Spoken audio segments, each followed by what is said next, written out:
there's a few concerns. In a really small distillery, they're making, one type of product one way. They're not adding any flavors. They're not doing any fancy things. They're really kind of doing it as traditional as they can, back to the way it was done pre-prohibition or during or right after prohibition. That style. And it's really, a lot of these places are farm to bottle. They're growing the corn. Usually they'll be buying the barley. It doesn't really grow in this region. Rye, kind of hit or miss. Usually they're buying that as well. But a lot of them are growing their own corn or getting it from a farm, within a mile or a few miles of their distillery. They're milling it themselves. They're fermenting it. They're distilling it. They're barreling it. They're bottling it. Doing everything in-house. And there isn't really a way for some of them to become non-kosher. So you don't have that concern with those smaller ones. But a bigger company like Jim Beam, a Heaven Hill, a Buffalo Trace, which has thousands and thousands of products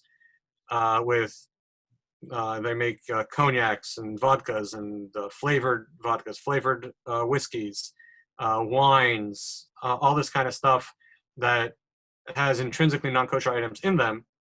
So then you have to be worried about cross-contamination between those tanks, those lines, those bottling things, to make sure that it stays kosher. So even in one of the bigger distilleries, in the barrel itself, it's most likely kosher. The problems really are once it leaves the barrel, what happens? Another, besides the flavors that can happen in the bigger distilleries, and even some of the smaller distilleries do flavors as well, so it could be a problem there as well. For the most part, they aren't. But also a lot of distilleries aren't really distilleries. So they're called non-distiller producers. Okay. So having an actual still is an expensive thing to buy. You have to have someone that knows how to use it. You need a master distiller, someone that's really good at creating a product that you can tell when you make the actual mash bill and ferment and distill, that in 3, 5, 10 years after it leaves the barrel, it's going to be a good product. It really takes a skill. It's an art. And I mean, there's the Beam family, dates back, 7 or 8 generations of teaching down to their kids. They had to do it. And it's real Masorah. Really good at it. It's real Masorah. To just walk in and just you put a bunch of things in there, hope it comes out good, and bank on it. I mean, you're investing a lot of money and sitting on it and waiting, and then if it isn't any good, then you wasted all your time. Mm-hmm. So a lot of NDPs, non-distiller producers, will buy barrels of bourbon from producers that have a good track record, and they'll either blend it or just bottle it as is, or cut it, or make their product from something that someone else distilled. Mm-hmm. It's very common in the industry. There's a company in Indiana that basically only does that. That's all they make is stuff to sell to non-distiller producers. Mm-hmm. They don't have. I think now they started to have their own lines, but for a long time they didn't even make their own labels. They were just making it for other people.